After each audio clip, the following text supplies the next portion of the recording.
Alcoholics ஒரு 10 வருஷமா ஒரு மனிதர் வந்து ஆல்கஹால் எடுத்துட்டு இருந்தார்னா அவருக்கு லிவர் கெட்டு போய் சிரோசிஸ் வந்து ஜாண்டிஸ் வரலாம். ஜாண்டிஸ்ன்றது ஒரு நோய் இல்ல, ஒரு நோயோட அறிகுறி. எல்லாருக்கும் புரியுற மாதிரி சொன்னோம்னா ஃபீவர் வருது. ஃபீவர் வந்து ஒரு நோய் இல்ல, ஒரு நோயோட அறிகுறி. கோவிடால ஜுரம் வரும், மலேரியாவால ஜுரம் வரும், டைபாய்டால ஜுரம் வரும், எலிக்காய்ச்சலால ஜுரம் வரும். இந்த எல்லாத்துக்கும் வரது பாத்தீங்கன்னா ஃபீவர் மட்டும் தான். பட் எல்லாத்துக்கும் ஒரே ட்ரீட்மெண்டா இல்ல. கோவிடுக்கு வேற ட்ரீட்மெண்ட், மலேரியாக்கு வேற ட்ரீட்மெண்ட், டைபாய்டுக்கு வேற ட்ரீட்மெண்ட். சோ ஒரு நோயோட அறிகுறி தான் ஃபீவர். அதே மாதிரி தான் ஜாண்டிஸ். பஞ்சகாமாலன்றது ஒரு 10 வயசு குழந்தைக்கு இன்ஃபெக்ஷனால வரும். வேற கொஞ்சம் வயசான ஒரு 20-25 வயசுல பித்தப்பை கற்களால வரும். ஃபீமேல்ஸ்க்கு மோர் காமன். பித்தப்பை கற்கள் வந்து அடைச்சதுனா ஜாண்டிஸ் வரதுக்கு வாய்ப்பு இருக்கு. ஆல்கஹாலிக்ஸ் ஒரு 10 வருஷமா ஒரு மனிதர் வந்து ஆல்கஹால் எடுத்துட்டு இருந்தார்னா அவருக்கு லிவர் கெட்டு போய் சிரோசிஸ் வந்து ஜாண்டிஸ் வரலாம். வயசானவங்களுக்கு லிவர் கேன்சரால ஜாண்டிஸ் வரலாம். இது மாதிரி ஜாண்டிஸ்க்கு வந்து நிறைய காரணங்கள் இருக்கு. இது எல்லாத்துக்குமே பச்சளை கட்டுறதோ இல்ல சூடு போறதோ கண்டிப்பா சரியாகாது. என்ன சொல்ல வரேன், ஏன்னா ஒரு ஜாண்டிஸ் இருந்துச்சு அப்படின்னு சொன்னா டெஃபினட்டா நம்ம போய் டாக்டரை பார்த்து அதுக்கு டெஸ்ட் பண்ணி என்ன வகையான ஜாண்டிஸ்னு கண்டுபிடிச்சு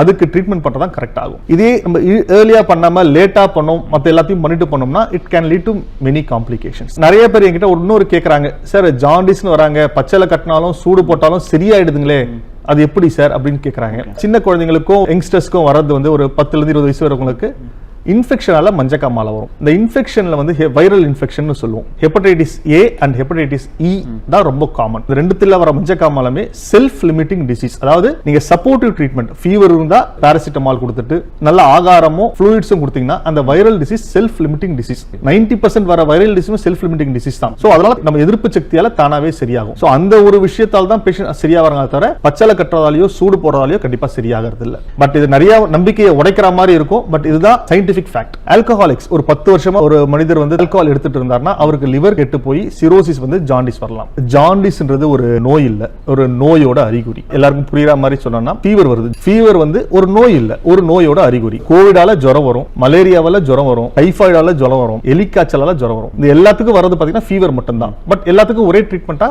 இல்ல. கோவிடுக்கு வேற ட்ரீட்மெண்ட், மலேரியாக்கு வேற ட்ரீட்மெண்ட், டைபாய்டுக்கு வேற ட்ரீட்மெண்ட். சோ ஒரு நோயோட அறிகுறி தான் ஃபீவர். அதே மாதிரி தான் ஜாண்டிஸ். பஞ்சகாமாலன்றது ஒரு 10 வயசு குழந்தைக்கு இன்ஃபெக்ஷனால வரும். வேற கொஞ்சம் வயசான ஒரு 20-25 வயசுல பித்தப்பை கற்களால வரும். ஃபீமேல்ஸ்க்கு மோர் காமன். பித்தப்பை கற்கள் வந்து அடைச்சதுனா ஜாண்டிஸ் வரதுக்கு வாய்ப்பு இருக்கு. ஆல்கஹாலிக்ஸ் ஒரு 10 வருஷமா ஒரு மனிதர் வந்து ஆல்கஹால் எடுத்துட்டு இருந்தார்னா அவருக்கு லிவர் கெட்டு போய் சிரோசிஸ் வந்து ஜாண்டிஸ் வரலாம். வயசானவங்களுக்கு லிவர் கேன்சரால ஜாண்டிஸ் வரலாம். இது மாதிரி ஜாண்டிஸ்க்கு வந்து நிறைய காரணங்கள் இருக்கு. இது எல்லாத்துக்குமே பச்சளை கட்டுறதோ இல்ல சூடு போறதோ கண்டிப்பா சரியாகாது. என்ன சொல்ல வரேன், ஏன்னா ஒரு ஜாண்டிஸ் இருந்துச்சு அப்படின்னு சொன்னா டெஃபினட்டா நம்ம போய் டாக்டரை பார்த்து அதுக்கு டெஸ்ட் பண்ணி என்ன வகையான ஜாண்டிஸ்னு கண்டுபிடிச்சு அதுக்கு ட்ரீட்மெண்ட் பண்றதா கரெக்ட் ஆகும். இதே நம்ம ஏர்லியா பண்ணாம லேட்டா பண்ணோம், மத்த எல்லாத்தையும் பண்ணிட்டு பண்ணோம்னா it can lead to many complications. நிறைய பேர் என்கிட்ட இன்னொரு கேக்குறாங்க, சார் ஜாண்டிஸ்னு வராங்க, பச்சளை கட்டினாலும் சூடு போட்டாலும் சரியாயிடுதுங்களே, அது எப்படி சார் அப்படின்னு கேக்குறாங்க. சின்ன குழந்தைங்களுக்கும் யங்ஸ்டர்ஸ்க்கும் வரது வந்து ஒரு 10-20 வயசு வரவங்களுக்கு இன்ஃபெக்ஷனால மஞ்சக்காமாலை வரும்.